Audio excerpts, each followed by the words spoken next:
The mud of Milne Bay is not merely wet earth, it is a biological entity, a living, breathing organism that swallows men whole.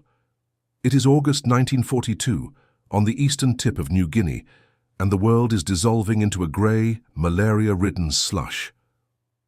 If you stand still for too long here, the jungle begins to digest you. The humidity sits at a suffocating 95%, a wet blanket that presses against the lungs, turning every breath into a conscious effort. It rains 300 inches a year here, 25 feet of water falling from a sky that seems permanently bruised. In this rotting cathedral of vines and disease, a collision is about to happen that defies every tactical textbook written in Tokyo or Canberra. On one side, the Imperial Japanese Navy's Special Naval Landing Forces, the Marines of the Emperor, undefeated, terrifying, flushed with the arrogance of 6 months of uninterrupted conquest. They are the apex predators of the Pacific, convinced that the white man's will to fight has been broken at Singapore, broken in the Philippines, broken in Malaya. They look at the map of Milne Bay and see a stepping stone, a trivial obstacle, a muddy doormat on the way to Port Moresby, and then inevitably Australia itself. They call their plan impossible to stop because they do not believe the enemy exists in any meaningful form. To them, the defenders are ghosts, phantoms of a crumbling empire. On the other side, waiting in the slop, are the Australians. But these are not the hardened veterans of Tobruk or the desert rats of El Alamein, not yet. Many of these men are chocos, chocolate soldiers, derisive slang for militia conscripts who were supposed to melt in the heat of battle. They are boys from Queensland farms and Sydney suburbs, armed with equipment that dates back to the First World War, wearing uniforms that turn into fungal breeding grounds within hours. There are 1,365 of them on the front line of the initial assault, backed by a mix of AIF veterans who look at their younger counterparts with a mixture of pity and dread. They are digging holes in liquid earth, their boots rotting off their feet, waiting for an enemy they have been told is invincible. The intelligence reports are terrifying. The Japanese move through the jungle like spirits.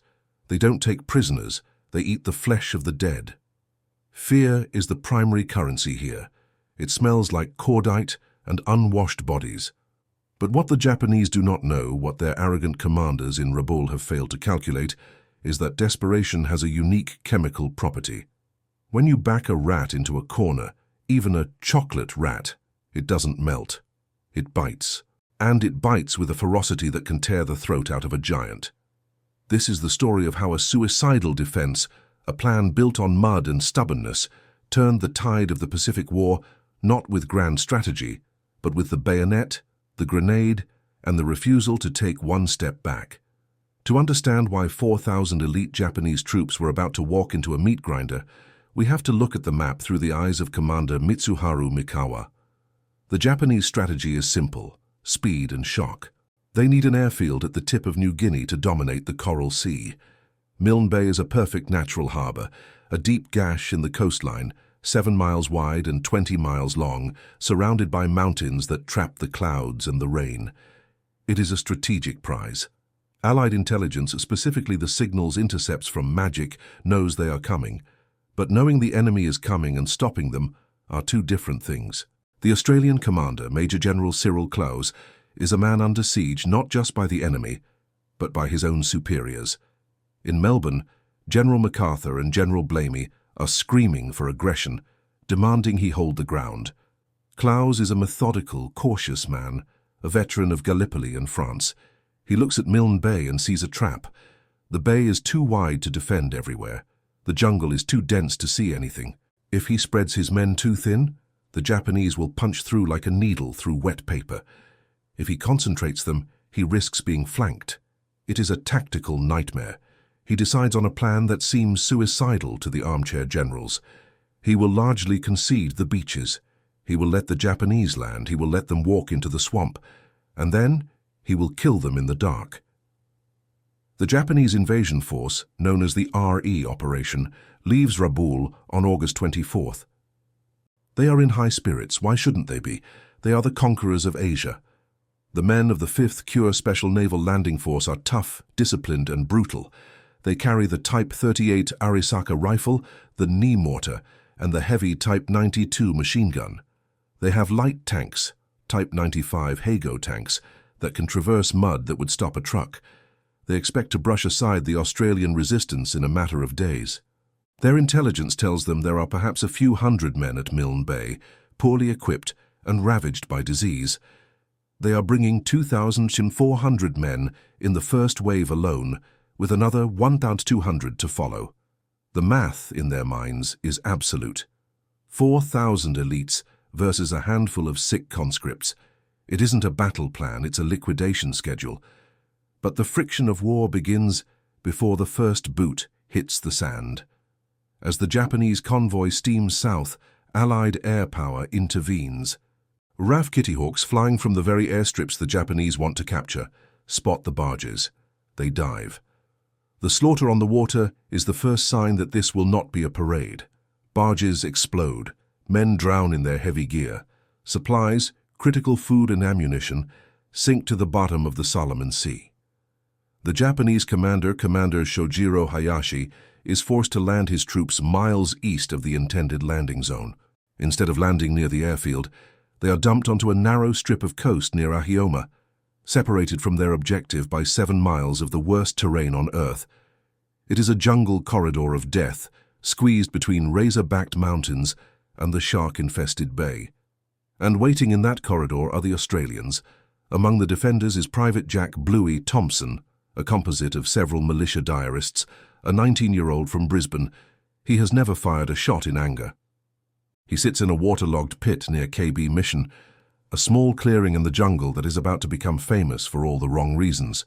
His hands are shaking, not from fear, but from the onset of malaria chills. He clutches a Lee Enfield rifle that feels heavy and greasy in the humidity. Next to him is Corporal Bill Mac Mackenzie, a veteran who fought in the Middle East. Mac is cleaning his fingernails with a bayonet, a picture of calm that Bluey finds terrifying. "They're just blokes, Bluey," Mac says, his voice low. "They bleed like us, just aim for the gut. The chest is too hard to hit in the dark. Aim for the belt buckle." Bluey nods, but he doesn't believe it. He has heard the stories of the Japanese screaming banzai as they charge, of them feigning surrender to pull a grenade pin.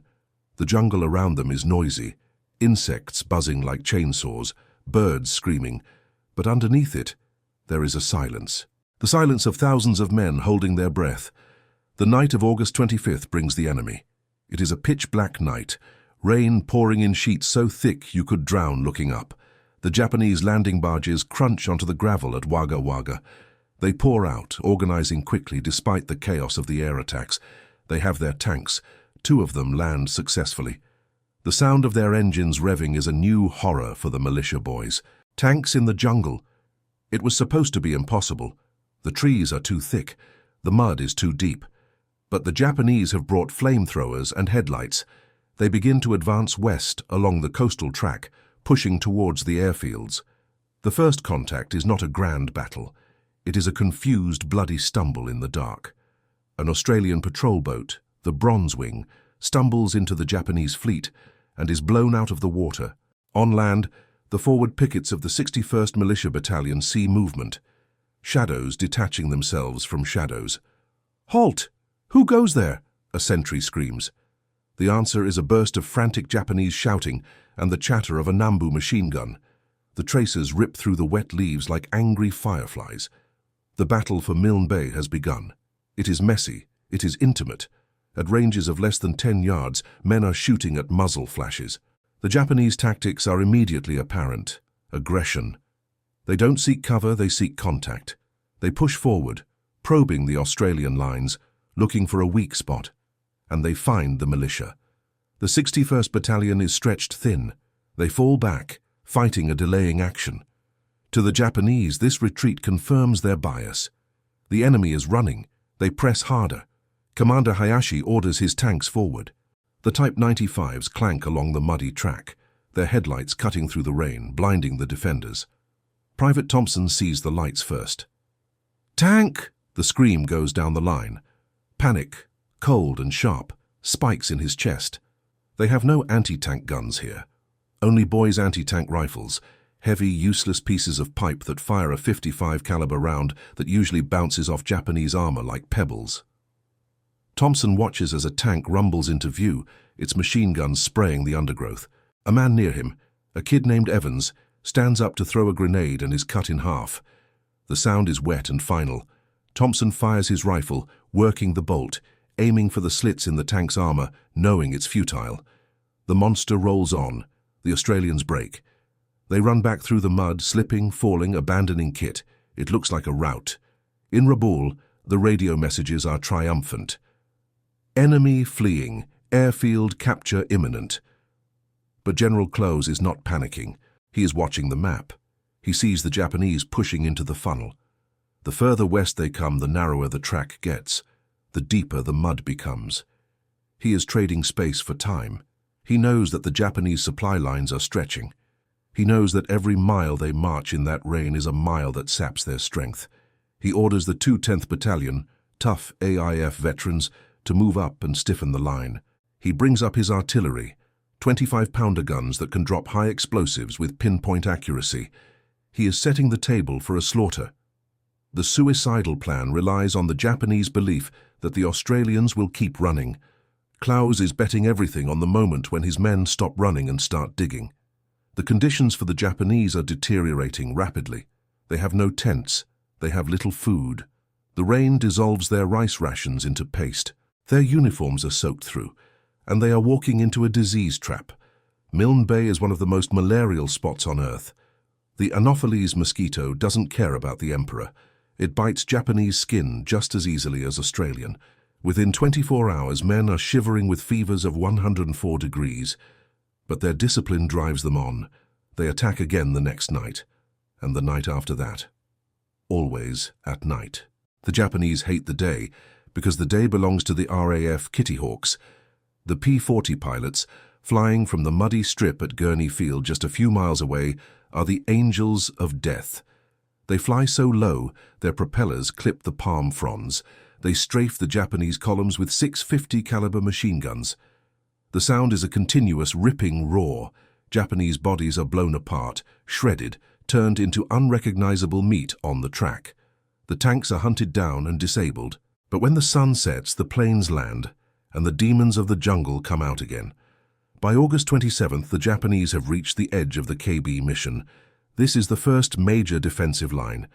The Australians have stopped running. The 61st Militia, battered and bloodied, has linked up with the 25th Brigade. They are dug in among the coconut palms. The mud in the foxholes is thigh-deep. Men are sleeping standing up, leaning against the clay walls of their pits. Trench foot is rampant, skin turning white, then grey, then black, sloughing off in chunks. Private Thompson looks at his feet and sees raw flesh. He wraps them in dirty rags. He hasn't eaten a hot meal in 3 days. He is hallucinating from fatigue. He sees shapes in the trees that aren't there. But when the sun goes down on the 27th, the shapes become real. The Japanese launch a massive banzai charge. It starts with a bugle call, an eerie, terrifying sound that cuts through the rain. Then the chanting, "Utsutsu, utsutsu," strike, strike. And then they come, a wave of humanity surging out of the darkness. They are not using tactics now. They are using weight of numbers. They run straight into the crossfire of the Australian Vickers machine guns. The sound of the battle is a solid wall of noise, grenades exploding, men screaming, the thump, thump, thump of the heavy guns. Thompson fires until his rifle barrel is too hot to touch. He sees faces in the muzzle flashes, teeth bared, eyes wide with fanaticism. He shoots a man 5 feet away. The Japanese soldier falls forward, landing on the parapet of the foxhole, his blood draining into the mud at Thompson's feet. Thompson pushes the body off and keeps firing. The chocolate soldiers are not melting. They are hardening into iron. The attack fails. The Japanese recede into the jungle, leaving piles of dead behind. The stench of death begins to compete with the smell of the swamp. In the morning light, the carnage is revealed. Bodies are stacked like cordwood in front of the machine gun posts. The mud is red. But the Japanese are not done. They have landed reinforcements. Commander Hayashi is furious. He cannot believe he is being held by a rabble. He gathers his officers. They will try a flank attack. They will move through the deep swamp to the north, bypassing the coastal track, and strike the airfield directly. It is a bold move. It is a suicidal move in its own right, for the swamp is impassable. But they are the Emperor's Marines. They do the impossible. They step off the track and disappear into the green hell, dragging their heavy weapons, dragging their wounded, driven by a pride that is about to lead them into a catastrophe. Meanwhile, behind the lines, the psychological toll on the Australians is mounting. The constant rain, the lack of sleep, the fear of the dark, it breaks men. Some go troppo, staring blankly at the wall, unable to speak. Others weep uncontrollably. General Close knows his line is bending. He needs to counterattack. But timing is everything. If he attacks too soon, he hits the fresh Japanese reinforcements. If he attacks too late, the airfield falls.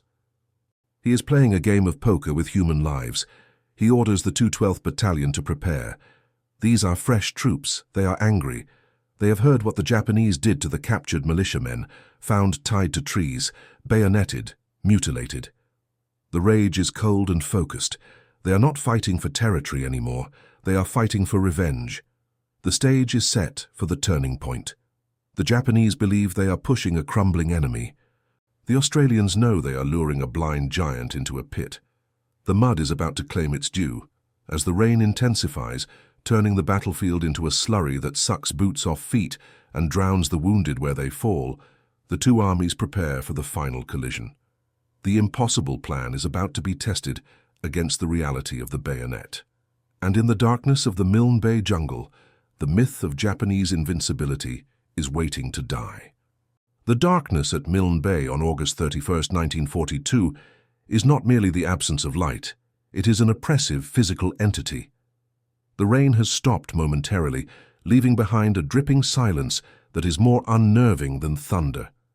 The battlefield, now centered on No. 3 airstrip, is a sea of liquefied mud, craters filled with stagnant water, and coconut tree stumps shattered by artillery.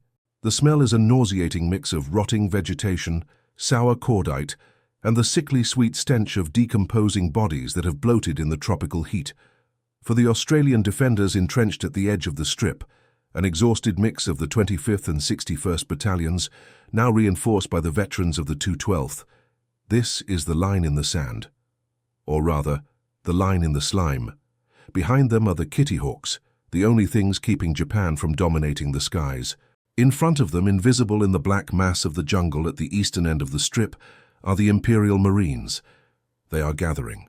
The Australians can hear them, the sound of metal clinking on metal, guttural whispers, the click of bolts being pulled. The enemy is not hiding. They are preparing for the final blow. Commander Hayashi, frustrated by the stubborn resistance of what he considers inferior rabble, has decided to abandon subtlety. He is going to throw everything he has into a frontal charge across the open space of the airstrip. It is an all-or-nothing gamble. He believes the Japanese warrior spirit, the Yamato Damashi, will be enough to overcome the Australian Vickers machine guns. He is about to make the bloodiest mistake of his career. At 03 Jammer AM, hell opens its gates. It starts not with artillery, but with human noise. A collective roar rises from the jungle edge, a primal scream of 1,000 voices shouting in unison. Then, the flares go up, bathing the airstrip in a ghostly, wavering green light. And they come, hundreds of them. Running out of the trees, fixed bayonets gleaming under the flares, officers brandishing samurai swords above their heads. They do not run for cover, they run to die. It is the banzai charge. For the young Australian conscripts, the Chocos, seeing this human wave rushing towards them, should be the breaking point. It should be the moment they drop their rifles and run. But something has changed in the last 5 days of hell. The fear has burned away, leaving behind only a cold mechanical rage. Sergeant Bluey Thompson, now a veteran of a week that feels like a decade, adjusts the feed on his Bren gun. He doesn't see monsters. He sees targets. "Wait for it," whispers a veteran sergeant next to him. "Wait until you see the whites of their eyes or their gold teeth." The fire discipline is absolute. The Japanese wave hits the 100-yard mark. 50 yards, 30. Fire! The Australian line explodes. 12 Vickers machine guns and dozens of Brens open up simultaneously. The sound is like a giant canvas being ripped in half. The front of the Japanese charge simply evaporates. Men are cut in half by the torrent of 303 caliber lead. They fall in piles, stumbling over each other, but the ones behind keep coming, jumping over the bodies of their comrades, screaming, firing from the hip. It is a mechanized slaughter. No. 3 strip becomes a killing floor. Tracers ricochet off the hard coral of the runway, creating a web of lethal light at knee height. A Japanese officer, screaming commands, manages to get within 10 yards of the Australian line before being literally lifted off the ground by the impact of a Mills grenade. He falls, his sword flying into the mud. The charge lasts minutes, but it feels like hours. The Japanese momentum breaks against the wall of fire. They retreat, leaving behind a carpet of dead and wounded groaning in the darkness. The silence returns, punctuated only by the cries of the dying calling for their mothers or the Emperor. In Thompson's hole, the barrel of his Bren is glowing a dull red. He shakes, the adrenaline leaving his system, replaced by a violent nausea. He vomits bile into the mud. They held. The chocos didn't melt, but dawn brings a new reality, more horrific than the night battle. As the sun rises over the misty mountains, the extent of the carnage on the airstrip is revealed. Japanese bodies are stacked in grotesque mounds, some frozen in running poses, others blown apart by artillery. The smell is instant and overpowering. The tropical heat begins to cook the dead immediately. And then, the snipers start. The Japanese, though defeated in the main charge, have left behind suicide men tied to the tops of coconut trees, camouflaged with fronds, with orders to kill officers and medics. The sound of a single dry crack becomes the sound of the day. A man goes to fetch water and falls with a hole in his forehead. A stretcher-bearer tries to help a wounded man and is shot in the neck. Paranoia sets in. Every tree is suspect. The Australians begin to spray the treetops with machine gun fire, raining down coconuts, leaves, and occasionally a limp body that falls with a dull thud to the ground. It is at this point, on September 1st, that the psychological tide of the battle turns irrevocably. General Clowes, sensing that the enemy has spent their life force in the futile charge, decides it is time to stop defending and start hunting. He orders the counterattack, but it is not a glorious cavalry charge. It is a slow, methodical, excruciating advance through the mud. The mud is the true enemy now. It reaches the knees, sometimes the waist. It sucks boots off men's feet. It gets into rifle breeches, jamming weapons. It turns every step into a weightlifting exercise. The Australian advance towards KB Mission and beyond, towards the original Japanese landing site, becomes a battle of attrition. They advance 200 yards, find a Japanese machine gun nest, flank it, destroy it with grenades, and advance another 200 yards. The brutality of combat reaches new levels. The Australians begin to find evidence of Japanese atrocities. In a clearing, a patrol from the 212th Battalion finds the bodies of 2 missionaries and a group of Australian soldiers captured days earlier. They have been tied to trees with barbed wire. Their bodies show signs of prolonged torture, bayoneted repeatedly, mutilated. The sight hardens the Australians' hearts like stone. The gentleman's rules of war, if they ever existed, vanish completely. There are no more calls for surrender. When they find a wounded Japanese soldier, the reaction is no longer pity. It is a mercy shot or a bayonet driven by vengeful fury. "They aren't human," mutters a corporal staring at the tortured bodies. "They are rabid animals, and you put down rabid animals." This dehumanization is mutual. The Japanese, starving, sick, and now retreating, see the Australians as white demons who refuse to die. Japanese logistics collapse completely. With no food, no medicine, cut off from their supplies by Allied aircraft bombing their barges, the Emperor's elite soldiers begin to starve. They resort to eating roots, sludge, and, according to whispered, horrifying reports, the flesh of their own dead. The iron discipline begins to crack. Commander Hayashi, realizing his force is being decimated not just by bullets but by exhaustion and disease, orders a retreat to the original base at Wagga Wagga. But retreating in the Milne Bay jungle is just as deadly as attacking. The wounded cannot be carried. They are left behind with a grenade and an order. Die with honor. Take an enemy with you. The Japanese retreat path becomes a trail of tears and blood, marked by bloated corpses that serve as a feast for land crabs and wild pigs. As the Australians push east, retaking the KB mission, they encounter desperate resistance from the Japanese rearguard. These men, left to die to buy time, fight with the ferocity of cornered rats. In a typical skirmish, Platoon 4 of the 2nd Battalion comes across a camouflaged bunker. Corporal John French, a quiet man from rural Queensland, watches his section get pinned down by 3 machine gun nests. Men fall around him. French knows if they stay there, they all die. Without a word, he orders his men to take cover. He pulls out grenades. Alone, he runs towards the first bunker. Bullets kick up geysers of mud around his feet. He throws the grenade. Boom. Silence in the first nest. He doesn't stop.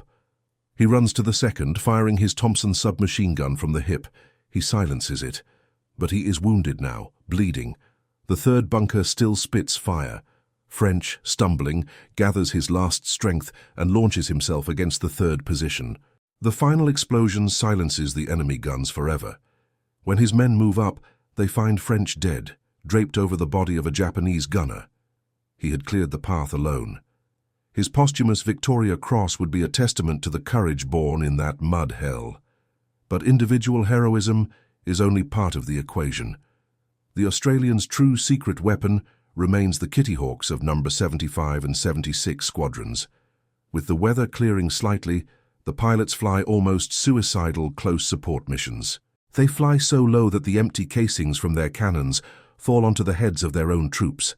For the Japanese, the sound of that Allison V-12 engine screaming in a dive is the sound of the apocalypse.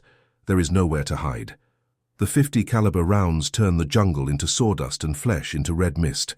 One pilot, squadron leader Bluey Truscott, becomes a legend. He lands, refuels, takes off, kills, repeats.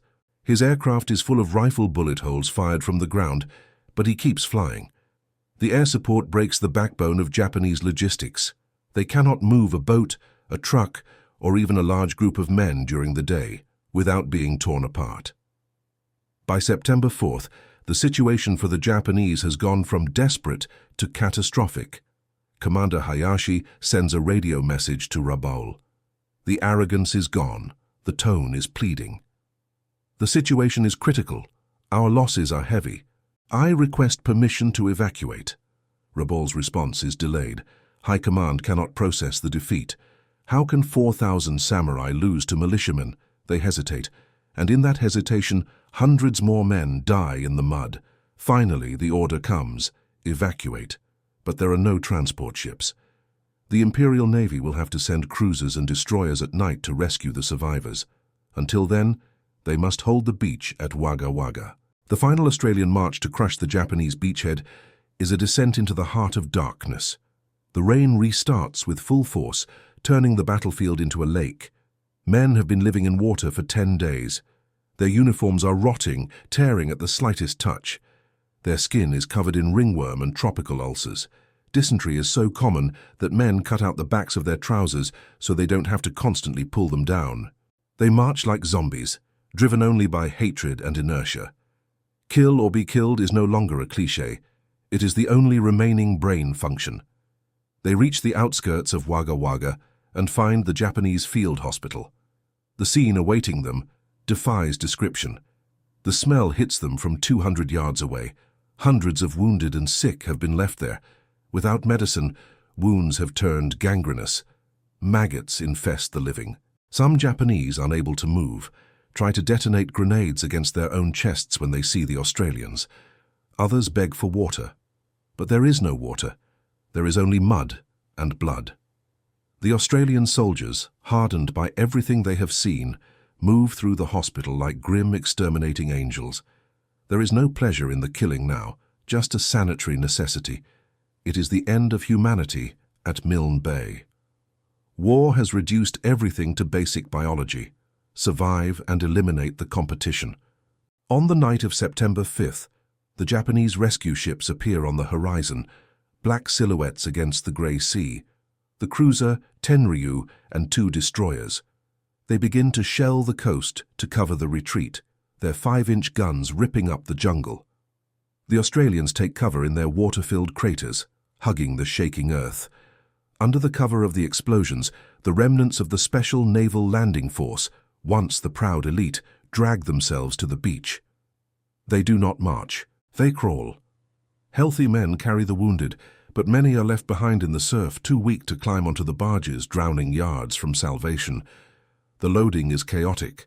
Boats capsize, men scream, and from the jungle edge, Australian machine guns continue to fire, sending tracers into the darkness, seeking flesh until the last second. When the sun rises on September 6th, the ships are gone. The silence that descends on Milne Bay is absolute, heavy, and terrible. The battle is over. But the landscape is an open-air graveyard. Japanese bodies float in the surf, bumping gently against the black sand. Destroyed tanks, now rusting rapidly in the salt spray, sit like monuments of dead steel. Equipment, flags, swords, unsent letters. The detritus of a defeated army covers the beach for miles. General Close receives the report. Organized resistance has ceased. They won. The suicidal plan worked, but there is no celebration. There are no cheers. The men of the 25th, the 61st, the 2 to 12th just sit in the mud. They light wet cigarettes with shaking hands. They look into each other's faces, faces aged 20 years in 2 weeks, and try to comprehend that they are still alive. They proved the impossible. They stopped Japan. But the cost is etched in their hollow eyes, the 1,000-yard stare that is now the trademark of every man who survived the meat grinder of Milne Bay. And the cleanup. The cleaning of bodies, the counting of lost friends, the writing of letters to mothers, and that is only just beginning. The departure of the Japanese cruisers on the morning of September 6th does not bring peace to Milne Bay. It brings a different kind of war. A quieter, nastier, more intimate war. The major assaults are over. The banzai charges have ceased. The artillery duels have faded into ringing tinnitus in the ears of the defenders. But the jungle is not empty. Left behind in the chaotic evacuation are hundreds of Japanese soldiers. Some were too wounded to move to the beach. Some were lost in the labyrinth of swamps.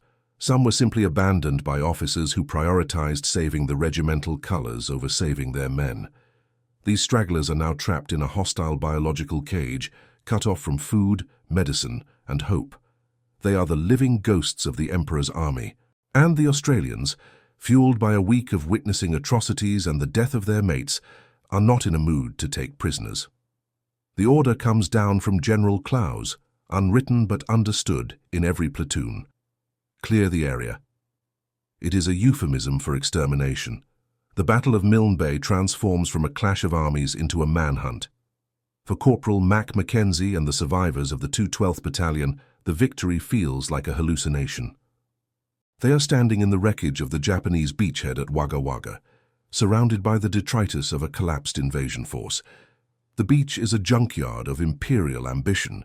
There are crates of soggy rice, piles of rusted bicycles that were never ridden, maps of Australia that will never be used, and bodies, everywhere bodies. The smell is thick enough to taste, a cloying, greasy sweetness that sticks to the back of the throat and ruins the appetite forever. But they cannot stop to retch. They have to push east. They have to sweep the jungle. The mopping up is not a police action. It is a series of lethal hide-and-seek games played in visibility of less than 10 feet. Every clump of ferns, every hollow log, every bomb crater could hide a desperate man with a grenade. The Australians move in extended lines, their boots squelching in the eternal mud. They carry Owen guns, the ugly, reliable Australian submachine guns that work even when dipped in sludge. They are jumpy. The adrenaline of the main battle has crashed, leaving them jittery and exhausted. When a wild pig bursts from the undergrowth, 5 men open fire before realized it's not a soldier, but often it is a soldier. The encounters are brief and brutal, a rustle in the leaves, a shape rising from the mud like a golem, a burst of fire. Silence. There are no speeches. There are no surrenders. The Japanese stragglers are in a state of terminal psychosis induced by starvation and shame. They believe that capture means torture and dishonor, so they fight with the strength of the dying. In one sector, a patrol finds a Japanese soldier sitting against a tree, his leg blown off at the knee, maggots swarming the stump. He is holding a photo of his family. When the Australians approach offering water, he tries to pull the pin on a grenade pressed against his chest. A burst from an Owen gun ends his misery before the pin comes out. The Australians look at the photo, fluttering into the mud, a woman in a kimono, two small children, and feel a confusing mixture of pity and revulsion. This confusion hardens them. To survive this, you have to turn off the empathy switch. You have to stop seeing fathers and husbands and start seeing only threats. The dehumanization is complete.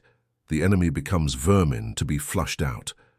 As the Australians push deeper into the abandoned Japanese positions, the true scale of the horror reveals itself. They find the Japanese field kitchens. The pots are empty or filled with boiled grass and roots. But near the perimeter, they find evidence that turns the stomachs of even the hardest veterans. Bodies of Allied soldiers and local Papuans sliced open, flesh removed from thighs and buttocks. The rumors of cannibalism, whispered in the rear echelons, are confirmed in the rotting gloom of the jungle. The Japanese, starving and abandoned by their logistics chain, had broken the ultimate taboo. For the young Australian militia boys, seeing this shatters their last illusions about the nobility of war. They are not fighting soldiers, they are fighting something that has devolved beyond civilization. This discovery spreads through the ranks like wildfire. It confirms the narrative: kill them all. The environment itself seems to be conspiring to erase the Japanese. The rain continues to fall, washing away the blood, but not the sins. The rivers swell, carrying bloated corpses down to the bay where the sharks wait. The jungle reclaims the dead with terrifying speed. Vines grow over abandoned tanks. Fungus blooms on leather boots. The Japanese stragglers wandering in circles are eaten alive by the ecosystem. Tropical ulcers eat through skin to the bone in days.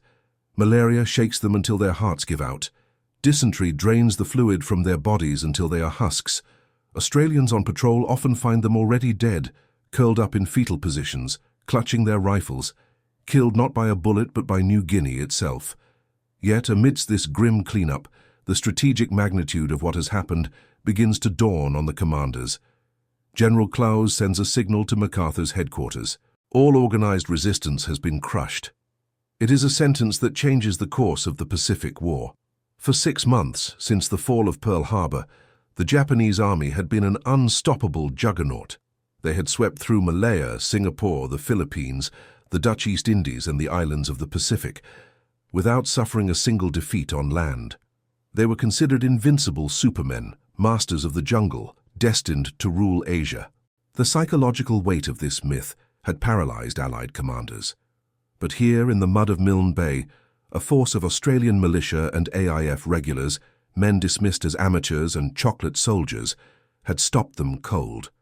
They had not just stopped them, they had destroyed them.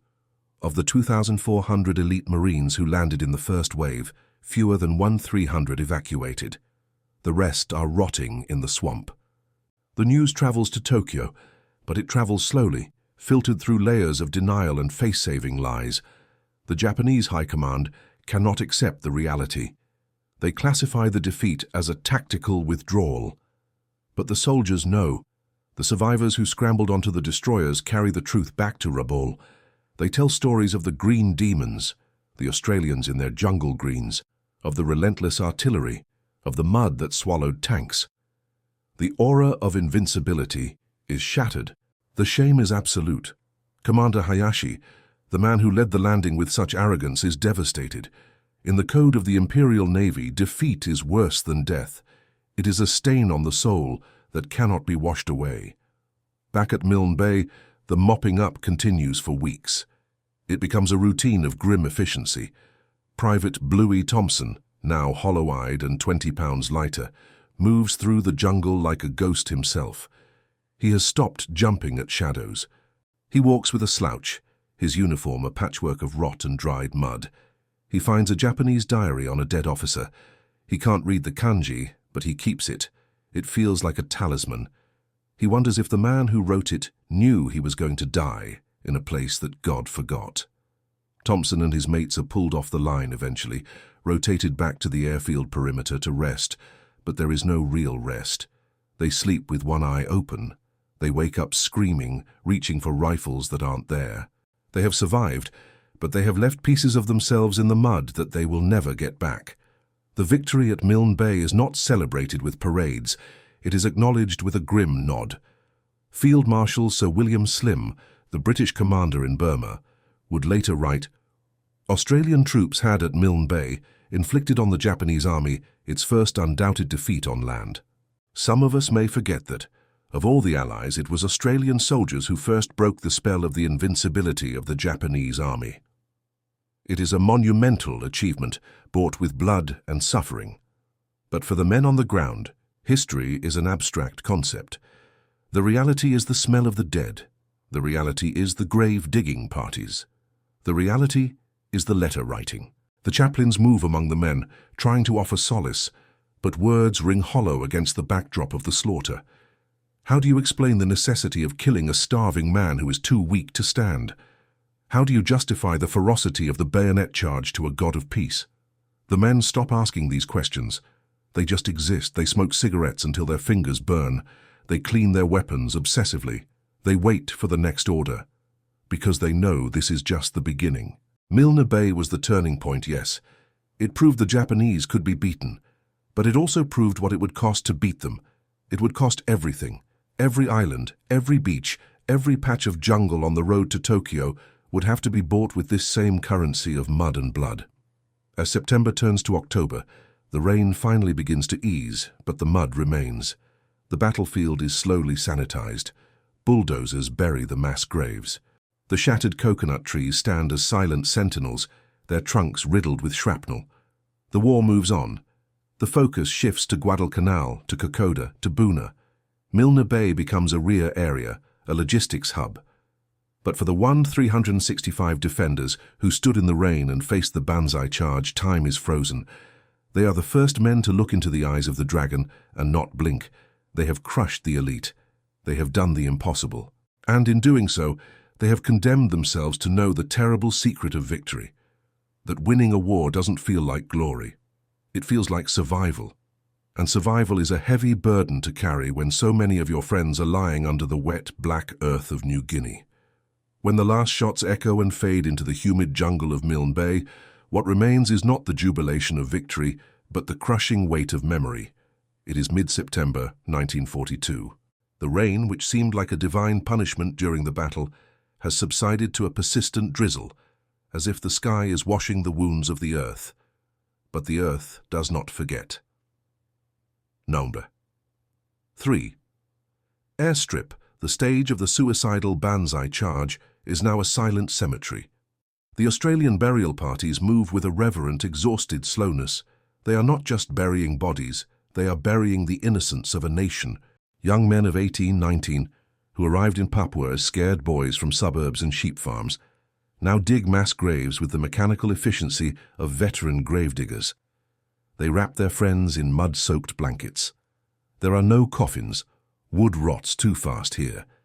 There is only the black, volcanic, hungry earth. Every shovel of dirt that falls onto a known face is a sound that will be etched into these men's nightmares until the day they die. The chaplain mutters quick prayers, his words competing with the buzz of blowflies forming black clouds over the open graves. Dust to dust. But here, they do not return to dust. They return to mud. A mud that preserves, that suffocates, that refuses to let go. For the survivors of the 61st Militia Battalion, the despised Chocos, chocolate soldiers, the battle has ended, but the transformation is permanent. The nickname, born of scorn, is now a twisted badge of honor. They didn't melt in the heat of battle.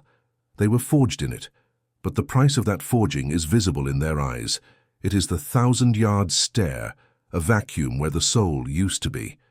They sit on empty ammunition crates, smoking cigarettes that tremble in fingers stained with nicotine and cordite, unable to speak about what they saw. How do you explain to someone who wasn't there the sound of a bayonet tearing human flesh? How do you describe the smell of an abandoned Japanese field hospital where the wounded detonated grenades against their own chests? They know they will go back to Australia as heroes, but they feel like ghosts. The official narrative in the newspapers of Sydney and Melbourne screams victory and Japs crushed. But the letters these men write home are short, vague, and devoid of glory. "I'm alive, Mum. Bill didn't make it. It rains a lot here." It is the language of trauma, the retreat into oneself to protect what remains of sanity. Strategically, the victory at Milne Bay is a geopolitical earthquake whose shockwaves are felt from Tokyo to Washington. For the first time in World War II, a Japanese amphibious invasion force has been decisively defeated and forced to retreat. The myth of the Imperial Japanese Army's invincibility, the belief that they were jungle supermen immune to fear and defeat, was broken not by American Marines or British armoured divisions, but by a mixed force of Australian veterans and conscript militia. Field Marshal Sir William Slim, the British commander in Burma, would later write words that would echo in history. Of all the Allies, it was Australian soldiers who first broke the spell of the invincibility of the Japanese army. Milne Bay saved Port Moresby. If the bay had fallen, Japanese bombers would have had the range to destroy vital shipping lanes and threaten northern Australia with direct invasion. The back door to Australia was locked with a padlock of blood and bone. General MacArthur in his headquarters looks at the map and sees the tide turning. The desperate defence, the suicidal plan to lure the enemy into the swamp and kill them there, has become the template for future battles. Bona Gona Sanananda, the names to come will be equally terrible, but now the Allies know a vital secret. The Japanese soldier can die. He bleeds, he panics, he can be stopped. But for the enemy, the defeat at Milne Bay is a spiritual cancer. In Rabaul, shock gives way to a corrosive shame. Officers who planned the operation commit seppuku, ritual suicide, unable to face the dishonor of losing to an inferior army. The internal Japanese narrative shifts. They do not speak of tactical defeat. They speak of martyrdom. The seed of fanaticism that will bloom on Iwo Jima and Okinawa is watered here. They realize that easy victory is over. The war will now be a war of extermination. The brutality the Australians witnessed, the torture of prisoners, the cannibalism, the perfidy, was not an anomaly. It was a warning. Japan has decided that if it cannot win, it will make the enemy's victory so costly, so horrific, that it will taste like ash. The retreat from Milne Bay was not the end of the horror. It was just the end of the first act. As the months pass and the jungle begins to reclaim the debris of battle, the archaeology of war starts to disappear under the relentless green. The Type 95 Hago tanks, bogged in the mud where they were destroyed, become steel flower pots for wild orchids. Bomb craters fill with water and become ponds for frogs and mosquitoes. But human memory does not heal as fast as nature. Corporal John French, the man who silenced 3 machine gun nests alone and died in the process, receives the Victoria Cross posthumously. His medal goes to a grieving family in Crow's Nest, Queensland. It is a piece of bronze cast from captured cannons, a cold symbol for a warm, vibrant life that was snuffed out in seconds. For every John French, there are hundreds of other names: Thompson, Evans, Mackenzie, men who didn't win medals but left pieces of themselves in that mud. Some left legs, arms, or eyes. Others left their youth, their ability to laugh, their ability to sleep without a light on. Decades later, elderly veterans would return to Milne Bay. They would walk through the palm oil plantations that now cover the old battlefield. They would look for the lines of the trenches, now just gentle depressions in the ground. They would stand in the rain, old men with white hair and shaking hands, and weep, not for the glory of the empire, not for the defense of democracy, but for the friends who never got old, for the face of the boy who stood next to them in the foxhole and whose head exploded in a red mist, for the survivors' guilt that weighed on their shoulders for 50 years. The battle proved that the impossible plan worked, yes, but it also proved that in a modern, industrial total war, there are no intact winners. Victory is merely a state of survival, slightly preferable to defeat. The story of Milne Bay is often overshadowed by the legend of Kokoda, the sister battle happening simultaneously in the mountains above. Kokoda has the romance of the trail, the David versus Goliath fight in the clouds. But Milne Bay was the fight in the gutter. It was the knife fight in the mud. It was where war revealed itself in its nakedest, most repulsive form. It was where the Australians learned that to defeat a monster you must, at least temporarily, become something capable of monstrosities. The fire discipline on the airstrip, the methodical slaughter of Japanese survivors, the hardness required to ignore the screams of the dying, these were the dark lessons of Milne Bay. Today, a modest memorial marks the site. The words engraved in stone speak of courage, sacrifice, and duty. But the true story is not in the stone. It is in the soil. It is in the lead isotopes of the 303 bullets that still poison the earth. It is in the bone fragments that local farmers still find when they plough the fields. And it is in the silence. If you stand on the edge of the old No. 3 strip at twilight, when the jungle birds go quiet and the mist descends from the Owen Stanley Mountains, you can almost hear it. Not the shots, not the explosions, but the breathing. The heavy, terrified, determined breathing of 365 men who stood in the rain, looked into the approaching darkness, and decided they would not take one more step back. They were miners, clerks, farmers, and students. The world called them chocolate soldiers. The enemy called them weak. But in the mud of Milne Bay they wrote their answer in steel and blood, and that answer changed the fate of the world. Japan laughed at their suicidal plan. But in the end, the only thing buried in the mud of that God-forsaken bay was the laughter of the Empire, silenced forever by the thunder of Australian guns.